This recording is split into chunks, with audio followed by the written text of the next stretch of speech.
Oi, gente, bom dia! Como é que vocês estão por aí? Bom, eu estou aqui, ó, tomando meu cafezinho de sempre.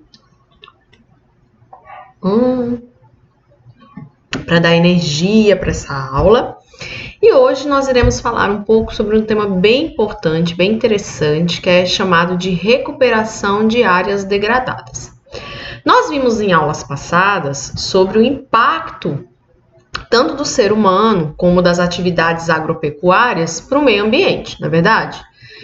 Vimos também, e acredito que vocês também devam ver em outras disciplinas, como o manejo e conservação do solo, essas temáticas de que, de acordo com os impactos em determinada área, nós podemos chegar a fazer com que essa área se torne uma área degradada. Então, hoje nós vamos falar um pouco sobre algumas estratégias que podem ser realizadas para minimizar e recuperar essas áreas degradadas de alguma forma. Vamos lá então comigo? Para começar, a gente tem que entender o que quer dizer uma área degradada. Então, vamos pensar um pouco. O que seria, então, uma área degradada? Como que eu posso considerar uma área como estando degradada? Olhando aqui essa figura, então, a gente pode observar uma vossoroca, né, que é devido a uma grande erosão de solo aqui, que se deve ao fato de ter sido retirada esta cobertura do solo em um local estratégico, que seria um local de encosta de morro. O fato de não haver essa cobertura vegetal, com o passar do tempo e a chuva, a gente vai tendo essa lixiviação do solo até que vai ocorrendo um aumento cada vez maior desta cratera. Então, a gente pode considerar que essa área aqui é uma área degradada, uma área que não tem mais função. Função, no caso que eu estou dizendo, é função agrícola, um local que não, né, que nós não temos mais uma aptidão agrícola neste local, porque se eu for plantar algo aqui da forma como está, provavelmente não vai ter êxito. Então, anotem aí alguns conceitos do que seria uma área degradada. Então, primeiramente, área que após uma ação antrópica. Então, vamos lembrar o que quer dizer uma ação antrópica? Vamos lá, quem lembra aí? Ação antrópica é aquela ação do homem. Então, uma área que após uma interferência humana teve suprimida a vegetação e modificado seu ecossistema, de tal forma que os mecanismos naturais são perdidos, portanto, apresentam capacidade reduzida de voltar ao seu estado original. Neste caso, faz-se necessário uma nova intervenção humana para que a situação presente possa ser revertida. Então, uma área que nós tivemos uma interferência humana negativa, que fez com que essa área ela fosse tão degradada que naturalmente ela não consegue voltar ao seu estado natural, sem alguma interferência humana, a gente pode falar que essa área está degradada. Outro conceito aqui. Áreas estragadas ou deterioradas são aquelas que perdem boa parte da sua matéria, ou ainda toda a sua capacidade de produção. Áreas, por exemplo, de pastagens abandonadas, em que nós temos uma área que não houve o manejo correto do capim, teve um pisoteio muito grande do gado. Então, são áreas que não conseguem mais ter uma produção, sem que a gente realize alguma intervenção. Aquela que apresenta, então, nossa terceira forma de definir, aquela que apresenta a redução da quantidade e qualidade da capacidade atual e futura do solo para a produção vegetal. Então, nós não temos mais uma qualidade, nós não conseguimos mais ter uma produção vegetal adequada sem uma interferência, porque a área foi tão exaurida que está degradada. Algumas formas de degradação do solo. Isso vocês já devem saber de cor e salteado, não é verdade? Então, a gente pode ter degradações químicas, degradações físicas ou degradações biológicas. A química, uma acidificação, perda de fertilidade ou salinização. Física, um declínio estrutural, como a gente viu na primeira figura. Compactação de solo, selamento ou erosões. E biológica, eu perco a diversidade, a microbiota daquele solo. reduz a quantidade de matéria orgânica que existe naquele solo. Então, todos esses tipos de degradações podem interferir na produtividade, na quantidade e capacidade desse solo de produzir.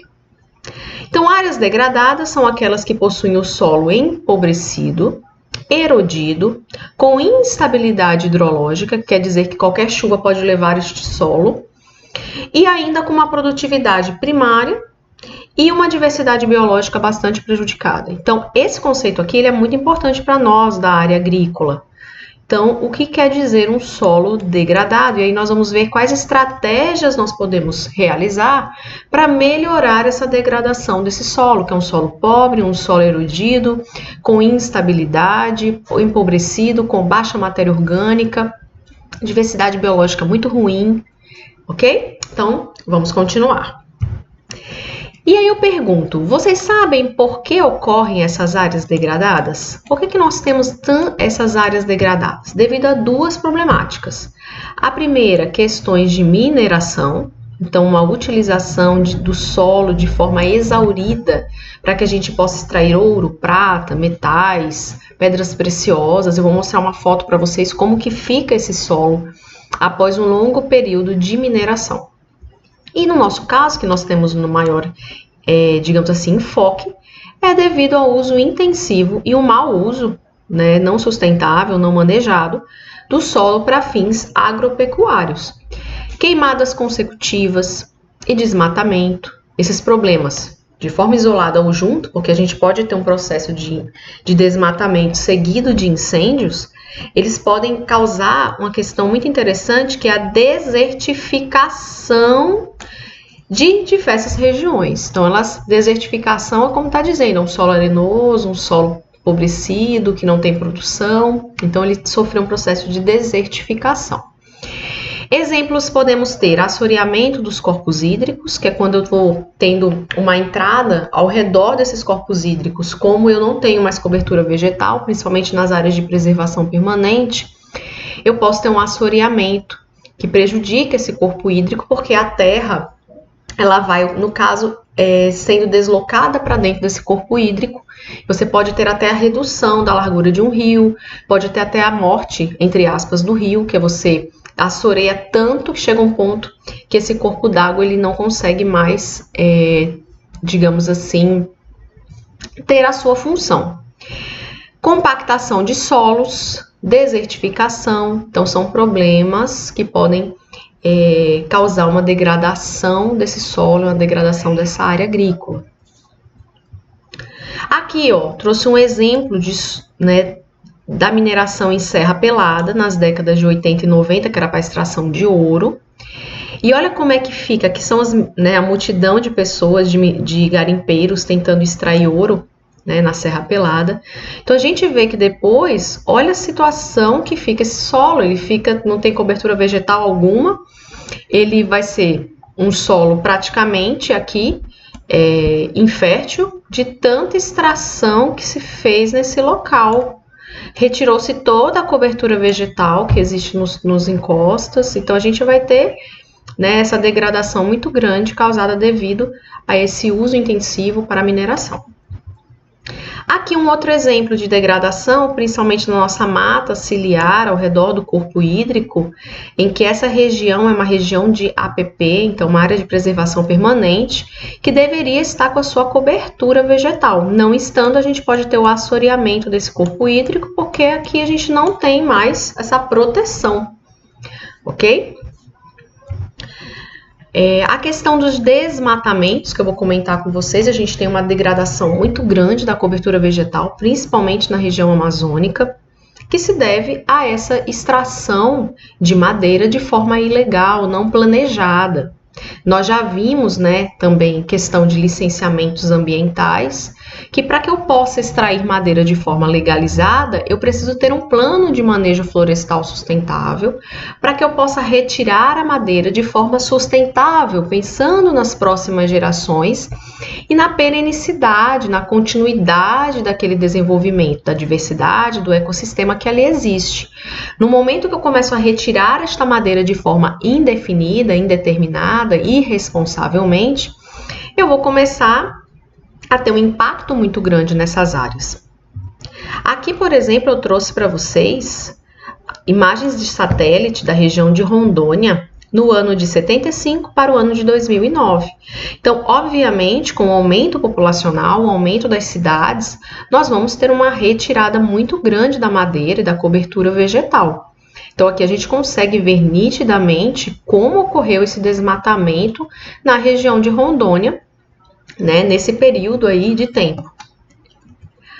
Aqui um outro exemplo também muito preocupante, que é na região norte do Mato Grosso, entre Sinop e Brasnorte, que o que acontece? Depois da retirada das madeiras mais valiosas, aquelas que têm valor comercial, o que os desmatadores fazem? Eles colocam fogo, certo? Para retirar o restante da cobertura vegetal que ali existe. Então, primeiro incendeiam o local e depois eles colocam pastagem. Então, essa atividade que degrada demais o solo e de forma também totalmente errada e pouquíssimo sustentável, é o que está, digamos assim, causando um grande aumento da fronteira agrícola, principalmente na região amazônica, que é você retirar a madeira que você pode vender, aquela que teoricamente não teria tanto valor comercial, você simplesmente coloca fogo, um incêndio não planejado, um incêndio não manejado, que pode atingir outras áreas importantes e estratégicas, e depois você coloca pastagem. Então, é uma coisa errada, né, após a outra, sem se pensar nesse solo, sem pensar na biodiversidade que está sendo perdida naquele local, somente pensando-se na parte lucrativa. Então, uma forma que nós temos de melhorar ou tentar reverter este processo irresponsável de retirada de cobertura vegetal em locais que são estratégicos, que são importantes e que não faz sentido você retirar a cobertura porque são locais com baixa aptidão agrícola. Então, uma região, às vezes, muita inclinação, se eu não fizer um terraceamento, uma preparação, não adianta eu plantar nesse local porque depois vai ter chuva e aí todo o investimento que eu fiz vai estar perdido. Então, é mais interessante que você faça um projeto de restauração da área degradada, que é chamado de projeto de RAD. Então, RAD é restauração de áreas degradadas. É mais interessante que você realize um projeto de restauração dessa área, às vezes podendo colocar espécies de importância econômica, arbóreas com valor comercial que você possa utilizar depois, do que você às vezes plantar e não ter esse retorno que você está, no caso, objetivando. Então aqui, por exemplo, após, por exemplo, 10, 20 anos, a gente pode ter que essa área volte, né, a ter pelo menos uma biodiversidade, espécies, e depois de 20, 30 anos a gente consiga chegar o máximo possível de similaridade com aquela floresta que ali existia. Então, esse processo de restauração, ele é possível e nós vamos ver um pouquinho sobre isso. Quem já teve silvicultura e manejo florestal, a disciplina, já teve essa parte de restauração florestal. Então, se vocês olharem no caderno de vocês, no material de vocês, vocês vão encontrar também esse assunto, porque nós tratamos na matéria de silvicultura. Aqui na gestão ambiental, a gente vai falar de uma forma mais ampla e também vamos falar de outras estratégias que podem ser utilizadas. Então, quais são as formas e os meios para eu recuperar essas áreas degradadas?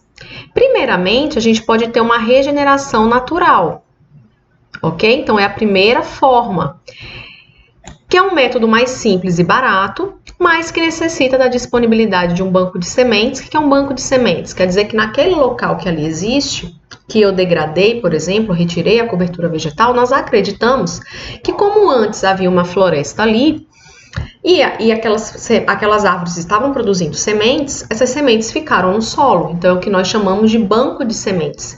Então, se aquela área é uma área que possui um banco de sementes ali, quer dizer que se eu isolo aquela área e eu vou deixar ela naturalmente se regenerar, pode ser que com o passar do tempo e a regeneração natural e a sucessão ecológica que ali vai ocorrer, ela vai voltar daqui a 10, 20 anos a ser uma nova floresta. Mas para isso, esse solo ainda tem que ter alguma, digamos assim, esse solo ainda não pode ser tão degradado assim, e ele tem que ter ainda sementinhas ali que possam germinar, certo?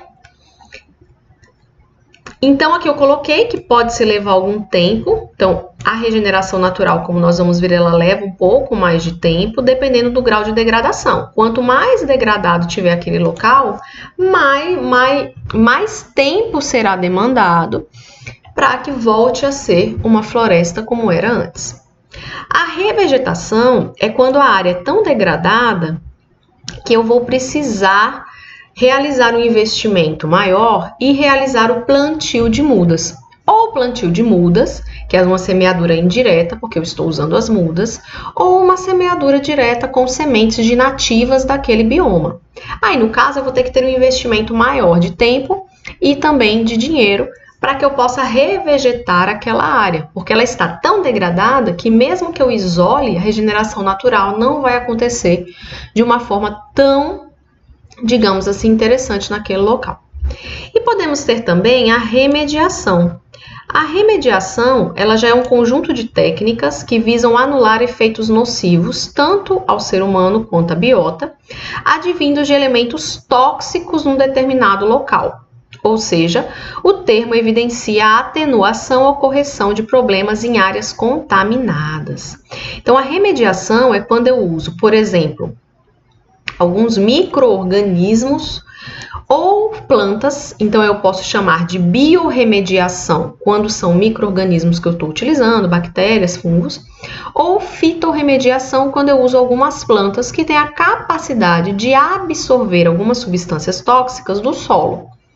Então, por exemplo, solos que têm muito alumínio, solos que possuem muitos metais pesados, um exemplo, cádmio, e que se eu realizar um plantio, as plantas vão sofrer de uma fitotoxicidade, que quer dizer que elas vão absorver demais esses componentes e não vão conseguir se desenvolver, eu posso realizar primeiro uma fitorremediação, que é o plantio de algumas espécies que vão absorver esses metais pesados ou essas substâncias tóxicas do solo nas suas raízes e na sua constituição.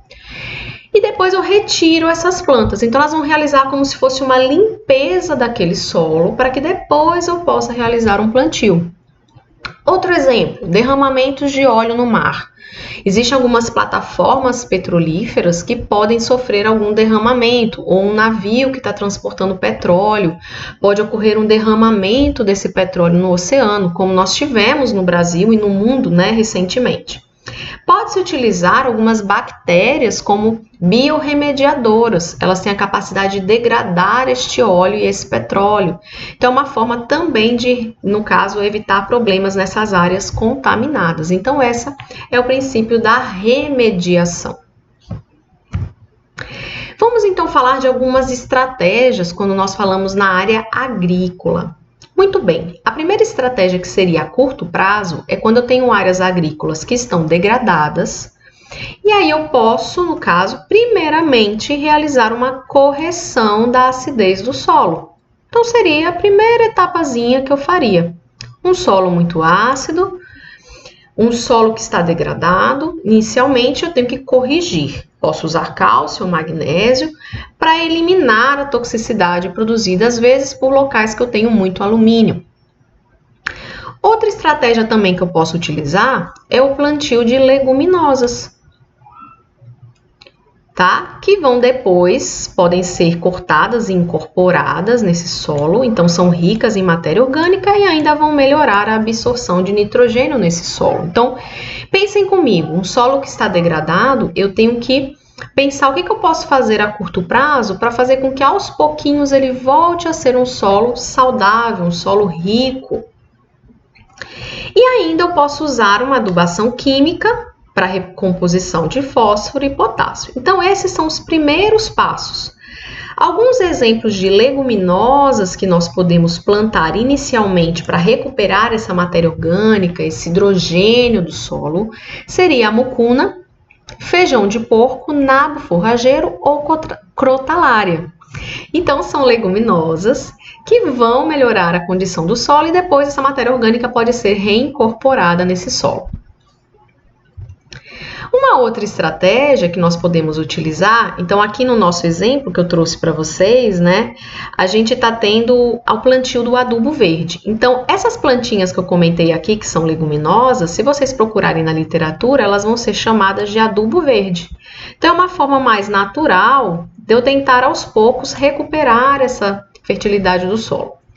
Podemos citar também a adubação orgânica, tá, na recuperação das áreas degradadas, pois elas desencadeiam várias reações benéficas ao solo com o aumento da atividade microbiana e melhoria também na capacidade de retenção. Então, você incorporar a adubação orgânica, ela também é uma, digamos assim, uma estratégia muito interessante. Por quê? Porque nesse caso, a gente vai pensar na atividade microbiana. Então, para que eu possa aumentar a atividade microbiana desse solo e melhorar a retenção de água, eu posso utilizar essa adubação orgânica, que seria, por exemplo, um esterco curtido, uma cama de frango, por exemplo, fibras, cascas, que podem ser utilizadas como uma forma de você tentar fazer com que todas aquelas bactérias, fungos que existem naquele solo, eles possam se multiplicar novamente, melhorar essa diversidade de micro-organismos e a microbiota daquele solo. Estratégias a médio prazo, ou seja, pensando que vai demorar um pouquinho mais para eu ter aquele resultado, mas que são muito interessantes. Para quem já teve silvicultura, nós também já vimos isso. Para quem ainda não teve, vamos falar. Então, para a recuperação de áreas degradadas, eu posso também entrar com uma estratégia que eu falo que eu acho fenomenal, que é o ILPF, Integração Lavoura, Pecuária, Floresta. Pensem aí, numa área de monocultura, em que eu somente plantava uma cultura, o solo está degradado, eu não consigo mais ter aquela produtividade que existia naquele solo, eu posso tentar utilizar as estratégias da integração lavoura, pecuária, floresta, pensando numa melhoria da qualidade desse solo com o passar do tempo. Então, podemos utilizar também sistemas silvio-pastoris, que quer dizer, esse aqui é um exemplo de um sistema silvio-pastoril. Silvio, porque eu estou utilizando árvores, e pastoril, porque eu estou usando um gadinho aqui. Então, eu posso utilizar o gado e posso utilizar a floresta. Com certeza, essas árvores aqui, elas vão aumentar, no caso, o sistema radicular que aqui existe, vão melhorar a qualidade do meu solo, porque vai cair matéria orgânica, então acaba causando um benefício, certo? Temos também outros sistemas que podem ser os sistemas agroflorestais, que é quando eu tenho a integração floresta e alguma cultura agrícola, pois eles permitem um tempo menor para recuperação, além do aproveitamento econômico ser praticamente imediato. Então, um exemplo, eu posso plantar milho junto com eucalipto. Então, o milho, eu vou, no caso, ter algum benefício econômico mais rápido e o eucalipto a longo prazo. Então, eu posso fazer esse consórcio e sair da monocultura que acaba degradando muito mais o solo. Então, essa rotação de culturas, a diversificação vai trazer um benefício para aquela região que antes estava degradada. Seguindo então, e eu trouxe como também uma informação além, o uso das minhas florestas, junto com a minha produção de gado, vai causar um conforto térmico muito maior. Então pensa aí, você, por exemplo, está andando, quando você vê uma árvore, você não vai se sentir muito melhor ficando debaixo de uma sombra de uma árvore do que ficar no sol pleno? Com certeza. O gado da mesma forma. Então, no momento que eu vou fazer a introdução de árvores em pastagens, eu vou objetivar tanto melhorar o ciclo de nutrientes, como eu comentei com vocês no outro slide, como também proporcionar um conforto térmico maior a este gado, que vai poder engordar melhor, pois os animais se beneficiam com a sombra e, logicamente, o valor nutritivo da pastagem será de melhor qualidade. Além disso, vamos pensar que pastagem não tem que ser considerado, eu vou plantar a pastagem, eu largo a pastagem daquele jeito. Não, a pastagem também precisa ser manejada, tá? Então, precisa ter uma matéria orgânica no solo alta, precisa ter uma adubação. A pastagem tem que estar rica. No momento que a pastagem está bem nutrida, as plantas estão bem nutridas, o gato também vai estar bem nutrido. Então, a conversão ali, alimentar, para arroba vai ser muito melhor. Outras estratégias também a médio prazo seria o quê? Os SAFs, como eu já comentei, os sistemas agroflorestais. Então, os sistemas agroflorestais é esse daqui. Eu consorciar, por exemplo, uma espécie arbórea com uma hortícola. Então, como eu comentei, eu vou fazer com que isso daqui que eu estou observando aqui, que eu posso olhar e falar, nossa, que bagunçado, né? Não, a ideia é essa mesmo. Quanto mais diversificado, melhor para esse solo. Então, principais benefícios de eu utilizar o SAF como uma estratégia para uma área degradada. Desenvolver uma camada densa de raízes. Porque aqui eu vou ter espécies, aqui tem uma bananeira, aqui tem espécies arbóreas. Eu vou ter uma... Olha a quantidade de matéria orgânica aqui, ó, que está caindo nesse solo. E que é importantíssimo para a microbiota, para diminuir lixiviação desse solo, proteção desse solo. Então, eu vou desenvolver uma camada densa de raízes, muito semelhante a uma floresta natural, que tem a função, como eu acabei de falar, diminuir a lixiviação e aumentar a absorção do fósforo. Aumentar o humus do solo, que é a matéria orgânica que ali existe, produzida pelas minhocas, a partir de uma grande quantidade de folhagem que nós vamos ter, exatamente porque eu não estou somente plantando hortícolas, eu estou plantando outras plantas que vão ter uma quantidade de folhagem grande que vai cair no solo e que vai proteger esse solo. Absorver os nutrientes da camada mais profunda, porque como eu tenho um sistema radicular mais desenvolvido aqui, eu consigo absorver nutrientes que uma planta, uma hortícola não iria conseguir absorver. Uma planta de maior porte acaba absorvendo esses nutrientes e essas plantas também serão beneficiadas. Como é que então, nós vimos então as estratégias, voltando, nós vimos a estratégia do SAF, que são os sistemas agroflorestais, vimos a estratégia do ILPF, Integração Lavoura, Pecuária e Floresta, como uma forma de melhorar essa qualidade desse solo. Muito bem. Outra forma de nós regenerarmos uma área que está degradada é através da regeneração natural. Então, se eu não quiser instalar, ou eu preciso, por exemplo, são áreas estratégicas. Aqui, por exemplo, era uma área de reserva legal ou uma área de preservação permanente que eu preciso restaurar. Eu posso utilizar como primeira estratégia a regeneração natural, que é você isolar esta área de forma que nós não tenhamos o trânsito de pessoas, de animais, e começar a monitorar essa área para ver se naturalmente ela começa a se regenerar. Então, isso é a regeneração natural. Trouxe para vocês, então. A regeneração, como ela é um processo que pode demorar 10, 20, até 30 anos para estar finalizado, ela é uma estratégia a mais longo prazo, mas que irá funcionar para áreas que estão degradadas. Então, essa estratégia, ela se baseia no abandono, entre aspas, tá bom, gente, da área, para que a regeneração natural possa se recompor. Por que eu falo que é um abandono, entre aspas? Porque eu preciso cercar esta área, fazer com que essa área não tenha mais o trânsito de pessoas, de máquinas agrícolas, de animais. Mas eu não vou simplesmente nunca mais voltar nessa área, não, precisa ter um monitoramento para você ver se realmente as plantas estão se regenerando, porque se elas não estiverem, porque o local for muito degradado, aí eu preciso daquela outra técnica que nós vimos, que é a revegetação, que aí sim eu vou ter que realmente ter uma interferência maior, ou com o plantio de sementes, a semeadura direta. Então, aqui, por exemplo, eu começar a plantar algumas sementes de nativas desse bioma, ou de mudas também. Então, aí eu vou ter que começar a ter uma interferência mais intensa nesse local. Então, para tornar a recuperação dessas áreas mais aceleradas, pode-se optar pelo manejo melhorado, tá? Da vegetação secundária, que consiste no abandono, ou pousio, que é a mesma coisa, pousio é repouso dessa área, por um período de até 5 a 15 anos.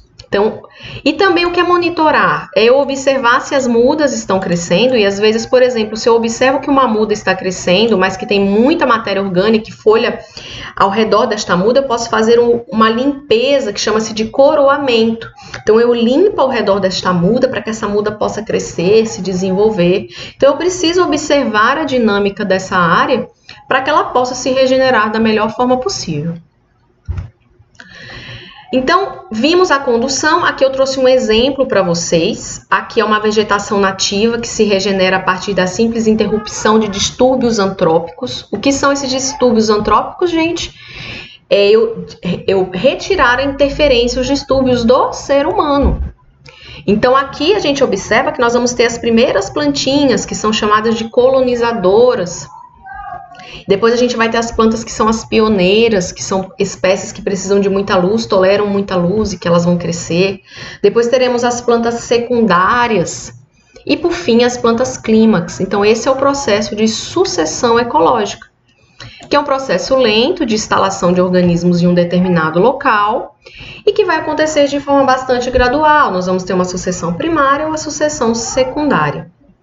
Então, depois de 10, 20 anos, ou 30 anos até, a gente pode conseguir voltar a uma estrutura florística, ou seja, de vegetação, muito similar à que ali existia antes e que foi, de alguma forma, retirada. Outra forma também, vamos pensar, a regeneração natural, ela acontece se a área não estiver tão degradada assim. Então, ela tem um banco de sementes, ela ainda tem um solo que ainda possui alguma matéria orgânica que possibilita que essas plantas cresçam e se desenvolvam. Agora, se as áreas estiverem muito degradadas, necessitando de um maior tempo de recuperação, nós podemos e aconselha-se que se plante algumas leguminosas arbustivas ou arbóreas. Ok? Então, no local aqui, eu posso plantar algumas espécies que são arbustivas e arbóreas, porém leguminosas, porque elas vão absorver melhor o nitrogênio desse solo. Então, eu preparo este solo, tá? Coloco essas plantas, essas leguminosas, faço um adubo verde, antes, por exemplo, de plantar algumas mudas. Então, eu preparo esse solo, eu recupero esse solo, para depois eu plantar algumas mudas de nativas ou algumas sementes, porque não faz sentido eu plantar essas mudas antes se o solo está tão degradado e pobre. A plantinha não vai para frente. Então, eu primeiro preparo esse solo, planto algumas leguminosas que vão fixar nitrogênio, que vão aumentar a cobertura vegetal, e depois eu penso numa estratégia de revegetação. Aqui, por exemplo, eu trouxe um exemplo, tá certo? De uma área de mineração, então uma área muitíssimo degradada, que sofreu revolvimento de solo, retirada de cobertura vegetal, solo lixiviado, empobrecido, e que foi preparado, tá bom? Com o processo de revegetação, ou seja, com plantio de mudas, foi recuperado, tá? Tanto recomposto o solo, área com as mudas recém-plantadas aqui, certo? E depois, né, nós observamos que com o passar do tempo foi possível recuperar esta área. Essa aqui foi uma tese, tá, de doutorado que mostrou o manejo do solo e recomposição da vegetação com vistas à recuperação de áreas degradadas com extração de bauxita. Neste caso, não adiantaria nós deixarmos a regeneração natural atuar, porque a área era muito degradada. Então, houve a necessidade de ter uma preparação deste solo e um plantio, uma revegetação e um plantio de mudas mesmo daquela região. Quanto maior a diversidade, maior número de espécies plantadas, melhor, até nós conseguirmos, né, uma recuperação dessa área degradada. Bom, pessoal, então, com isso, nós finalizamos a nossa aula de hoje. Nós falamos algumas estratégias de recuperação de áreas degradadas, tá certo? Eu vou deixar o material de leitura para vocês. Se vocês tiverem alguma dúvida quanto a essa temática, vocês podem entrar em contato comigo. Então, por hoje nós terminamos e até a aula que vem.